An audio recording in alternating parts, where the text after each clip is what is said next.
So speaking of the way in which the political spectrum has radically changed, I just want to remind you of something that happened, which was in December of 2005, the New York Times published an article that ended up winning the Pulitzer Prize, and the headline of it was, "Bush lets U.S. spy on callers without courts."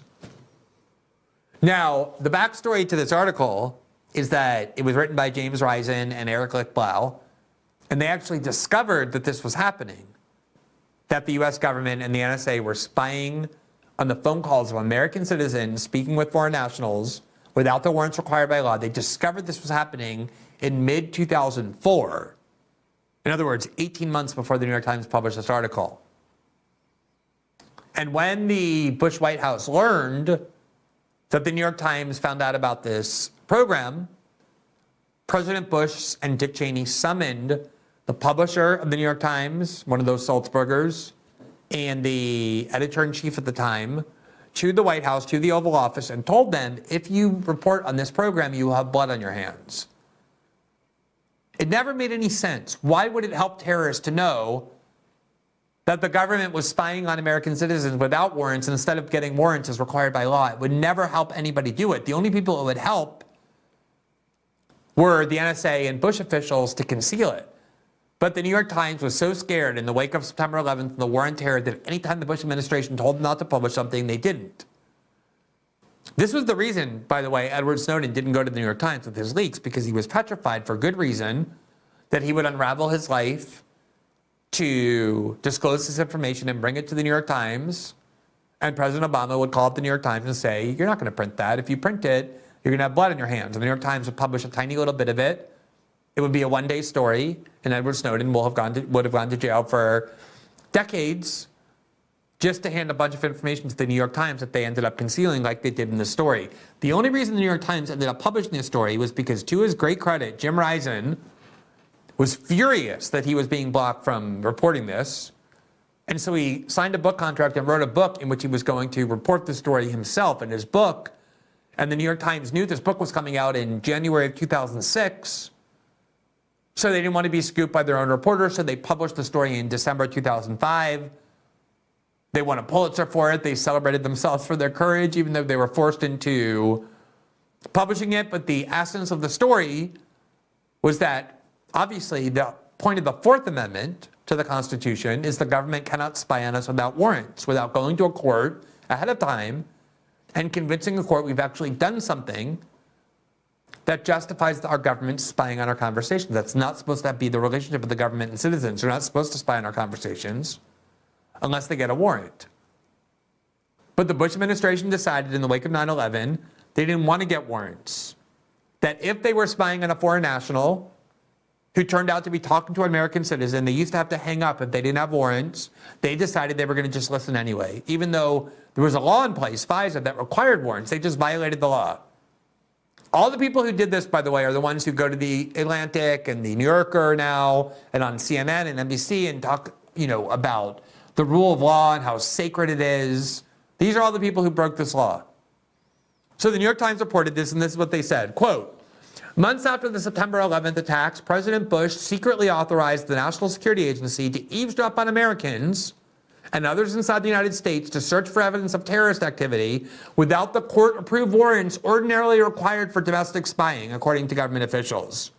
Under presidential order signed in 2002, the intelligence agency has monitored the international telephone calls and international email messages of hundreds, perhaps thousands of people inside the United States without warrants over the past 3 years in an effort to track possible, quote, dirty numbers linked to Al-Qaeda, the official said. This is, of course, the reason given by the government. Oh, we were just trying to find terrorism. That's why we're listening to Americans' calls or reading their emails without warrants.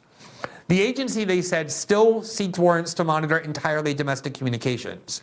The previously undisclosed decision to permit some eavesdropping inside the country without court approval was a major shift in American intelligence gathering practices, particularly for the NSA, whose mission is to spy on communications abroad. As a result, some officials familiar with the continuing operation have questioned whether the surveillance has stretched, if not crossed, constitutional limits on legal searches. Quote, this is really a sea change, said a former senior official who specializes in national security It's almost a mainstay of this country that the NSA only does foreign searches. Now, one of the reasons we had the spate of whistleblowers in the war on terror, Edward Snowden, Thomas Drake, William Binney, all from the NSA, was because it was kind of gospel that the U.S. security state was not intended to spy on American citizens on domestic soil. And after the war on terror, they started really turning these weapons inward onto American citizens, onto American soil, more than they ever had before. They've obviously done it forever, but it was still considered taboo. When they got caught doing it, like with the Church Commission, it was considered a scandal. After 9/11, it became the norm. The U.S. security state now exists not to spy on foreign nationals to protect American citizens, but to spy on American citizens themselves. That was the change that the war on terror ushered in. The New York Times revealed the scandal. Whether you liked this spying or not, thought it was justified or not, it was definitely illegal.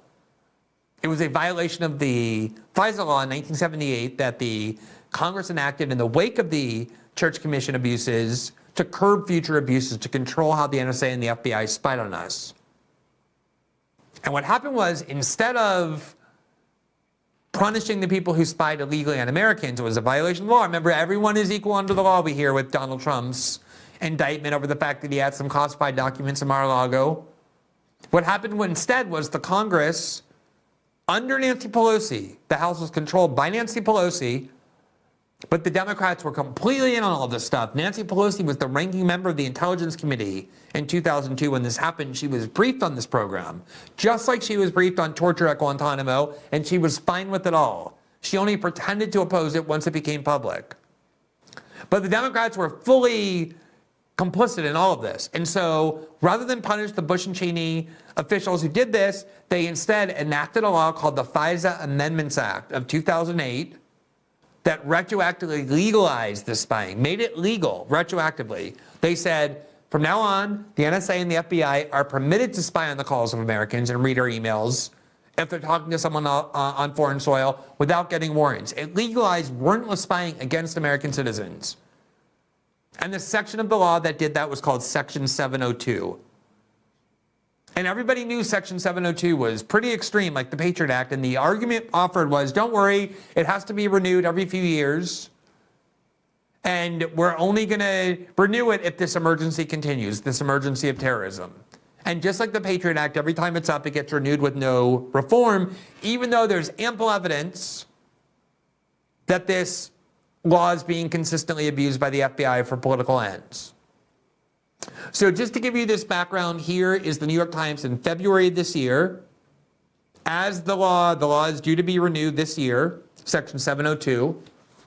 And you see the headline, security agencies in Congress brace for a fight over the expiring surveillance law. Skepticism about security agencies and surveillance by Republicans. Again, only Republicans, according to the Times, and they're correct, are skeptical about security agencies and surveillance. I've been skeptical about it forever. I used to be skeptical about it. It used to be considered left-wing, and that's why I was called a leftist. I'm still skeptical about it. Somehow now, though, it's a right-wing cause, so now I'm called right-wing. Skepticism about security agencies and surveillance by Republicans allied with former President Donald J. Trump may bolster traditional liberal and libertarian critics of a post-September 11th law. Exactly. The law was always criticized by liberals and libertarians. Now the opponents, the leading opponents of this law, of these spying powers, are Republicans allied with Trump because they saw firsthand how readily these spying agencies abuse their powers for political ends. Quote, the Biden administration is expected to this week to ramp up a political battle over a high-profile warrantless surveillance program that traces back to the aftermath of the September 11, 2001 attacks. A 2008 statute that legalized the program, known as Section 702, will expire at the end of December unless Congress votes to extend it. A top national security official at the Biden Justice Department is expected to urge Congress to reauthorize Section 702 during a speech at the Brookings Institution on Tuesday. Top FBI and NSA officials have already asked lawmakers to do so, portraying the authority as critical for gathering foreign intelligence and protecting against threats stemming from overseas hackers, spy services, and terrorists. But civil liberties advocates have opposed Section 702, or push for tighter limits on the program because it sweeps in Americans' messages too. The reauthorization cycle, those skeptics of backing among Republicans who have aligned themselves with Trump, and his distrust of spy security agencies and surveillance. So that was the setting the New York Times set in February of this year. This law is set to be renewed. The Biden NSA and DOJ are demanding it be renewed with no reforms, no limits. But Republicans aligned with President Trump are concerned and skeptical about these powers and therefore want reforms as a condition to renewing it. And that's exactly what's happening. Now, here this week is the New York Times. Remember, this is a spying program that the New York Times exposed in 2005 on the grounds that it was so scandalous that it couldn't be secret. The American people had to know about it. And look how they now talk about this domestic spying power, this domestic spying program. This is the headline. The GOP threatens spy agencies' premier surveillance tool. Do you see what happened? The New York Times went in 2005 from winning a Pulitzer for denouncing it as illegal and dangerous to now claiming only Republicans oppose the spying power, and therefore it's now been elevated into the premier surveillance tool. If the FBI and NSA can't spy on Americans without warrants, none of us are going to be safe. Now, this is the most amazing subheadline. Listen to how the New York Times describes opposition. Quote, with hard-right Republicans attacking federal law enforcement agencies and unwilling to extend their broad powers, a major-list warrantless surveillance program targeting foreigners overseas may face new limits from Congress. This is what George Bush and Dick Cheney were saying in 2005 when the New York Times exposed the program. That it's a critical surveillance tool, that it's only designed to target foreigners overseas who are connected to terrorists. But now that it's Republicans who oppose this spying power, the New York Times has completely switched its position. In a news article, they of course have a position, a very didactic one, and they're heralding the spying program they once denounced as a critical spying tool to keep us safe. And the only people who object now to the FBI and NSA spying on Americans without warrants, who are these people? Quote, hard right Republicans. Listen to what this article says. Quote, an intensive drive by right-wing Republicans in Congress to vilify the FBI with charges of political bias. Oh my God, please don't vilify the FBI. They don't deserve that. They're not an agency with a history of abusing their spying power for political ends. They don't deserve to be vilified. Only Republicans, right-wing Republicans, would dare vilify the FBI that still works in the headquarters called the J. Edgar Hoover headquarters. J. Edgar Hoover ran the FBI for 60 years in the 20th century because everyone was petrified of him in Washington because he kept dossiers, spying dossiers on every president and every American leader. And they were petrified of removing him. He ran the FBI for 6 decades with nothing but political abuses. But now it's only hard right Republicans who think this, and they're vilifying the FBI by pointing out that maybe it's not a good idea to allow this agency to spy on us without warrants. Here's the New York Times. Hard right-wing Republicans in Congress are vilifying the FBI by saying they have political bias, and because of that, they are, quote, imperiling a program allowing spy agencies to conduct warrantless surveillance on foreign targets, sapping support for a premier intelligence tool, and amplifying demands for stricter limits. It was the New York Times that exposed it. It used to be secret. And when the New York Times justified exposing it, they said, it's so dangerous to allow the government to spy on us without warrants. And now they're attacking, quote, hard right Republicans for having the position the New York Times had in 2005 and are saying they're vilifying the FBI. It's wrong to wonder if the FBI should need warrants before spying on us. Here, quote, there's no way we're going to be reauthorizing that in its current form. No possible way, said Representative Jim Jordan, Republican of Ohio, a key ally of Mr. Trump's, who is leading a special House investigation into the, quote, weaponization of government against conservatives. Weaponization is in scare quotes there. Quote, we're concerned about surveillance, period, said Jordan. This is the longtime left liberal view. This is the ACLU view before it became a liberal advocacy group. And now the New York Times depict it as just the province of hard right Republicans who are crazy because they have allegiance to Donald Trump and don't trust the FBI. The New York Times goes on. This is right out of the words of Dick Cheney, right out of the mouth of Dick Cheney. Quote, at issue is a program that allows the government to collect on domestic soil and without a warrant the communication of targeted foreigners abroad, including when those people are interacting with Americans. Leaders of both parties have warned the Biden administration that Congress will not renew the law that legalized it, known as Section 702, without changes to prevent federal agencies from freely searching the email, phones, and other electronic records of Americans in touch with surveilled foreigners. Quote, you couldn't waterboard me into voting reauthorize 702, said Republican Matt Gaetz, Republican of Florida, who backed the program in 2018. That is true. The program was last renewed in 2018 with no reforms, and it got the backing of Republicans because Trump was president, but it also got the backing of Nancy Pelosi, Adam Schiff, and many other Democrats. That's how it passed. At exactly the same time that Nancy Pelosi, Adam Schiff, and those kind of people were telling Americans that Donald Trump was a Hitler figure, that he was a fascist and a white supremacist aiming to overthrow U.S. democracy, they supported the reauthorization of a law that gave the Trump administration the power to spy on Americans without warrants. That's pretty inconsistent behavior, I would say. Here's Matt Gaetz. He goes on, quote, these 702 spying authorities were abused against people in Washington on January 6th, and they were abused against people who were affiliated with the Black Lives Matter movement. And I'm equally aggrieved by both of those things, said Gaetz. Can I ask, is that a right-wing or a left-wing view that Matt Gaetz expressed there? I don't want the FBI spying on Americans without warrants. They've abused their spying powers against both January 6th protesters and the Black Lives Matter movement, and I'm equally aggrieved by both because the FBI shouldn't be spying on American political movements without warrants. According to the New York Times, that is a hard right position. I would like to know when it became that. The New York Times goes on, quote, Congress created Section 702 of the Foreign Intelligence Surveillance Act in 2008 and has renewed the program twice since, largely thanks to the overwhelming support of Republican lawmakers. Exactly. It's always been a Republican position, because it came from George Bush and Dick Cheney, to support this law. Why now is it a hard right view to oppose this law? That makes no sense.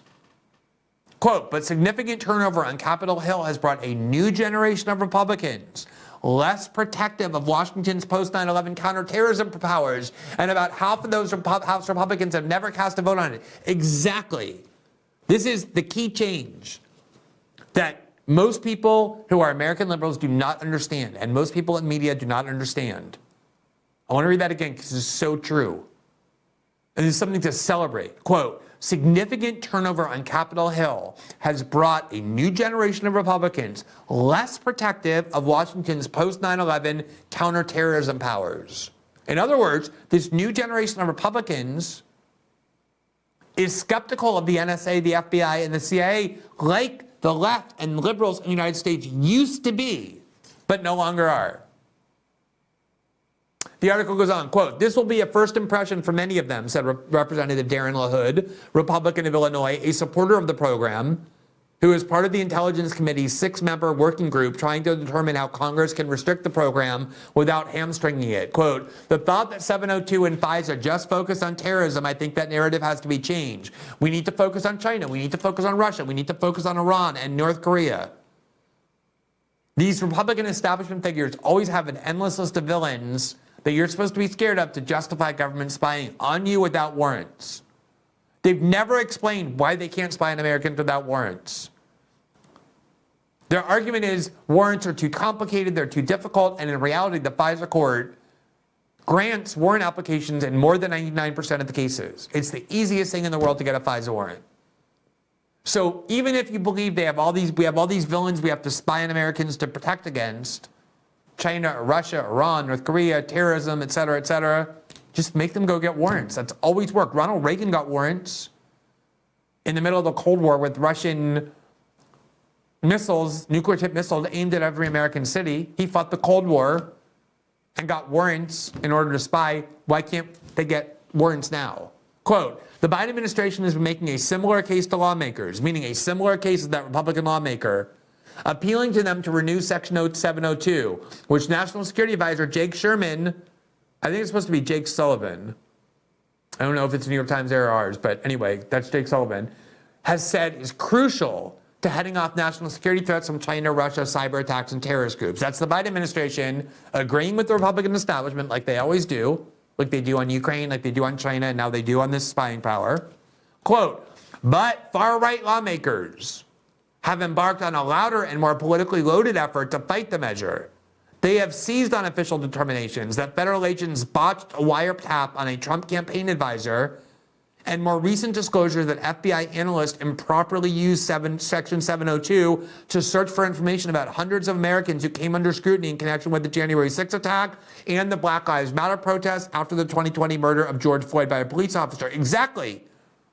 There's a mountain of evidence that the FBI has abused these powers for political ends. Why wouldn't you reform this law and limit what they can do? You don't have to be a hard right Republican to think that. Quote, in recent years, Capitol Hill has welcomed several new Democrats with backgrounds in national security who have favored extending the program. So anyone who's wondering who changed and what changed, read that New York Times article and pay attention to this spying debate. The new crop of Republicans are skeptical of the CIA, FBI, and NSA and want to limit spying powers without warrants. The new crop of Democrats come from the security state agencies, worship the CIA, the NSA, and the FBI, love spying powers, and love censorship. That is the radical change that our politics has ushered in. And if you don't understand that change, as is true of most establishment liberals and people who work in the media, you can understand nothing about American politics. Every issue is shaped by those changes that were ushered in by Donald Trump and by the new breed of Republicans and by the new breed of Democrats. Polling data shows it. The position of the party show it. I've been in the same spot forever. What changes the labels that get attached to those views.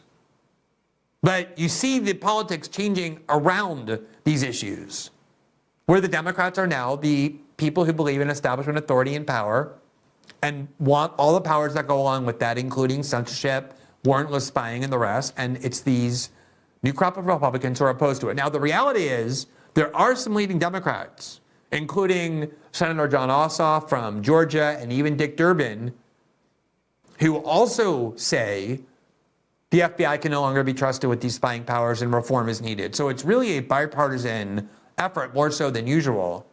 There are some Democrats who aren't on the side of people like Adam Schiff and that new crop of national security fanatics and U.S. security state worshipers. But the way that this is being depicted is the way that our discourse constantly now describes these values. That if you believe in things like free speech, if you believe in things like the need for the government to get warrants before spying on us, you are now some sort of hard right figure. Remember, The Atlantic called RFK Jr. the first MAGA Democrat.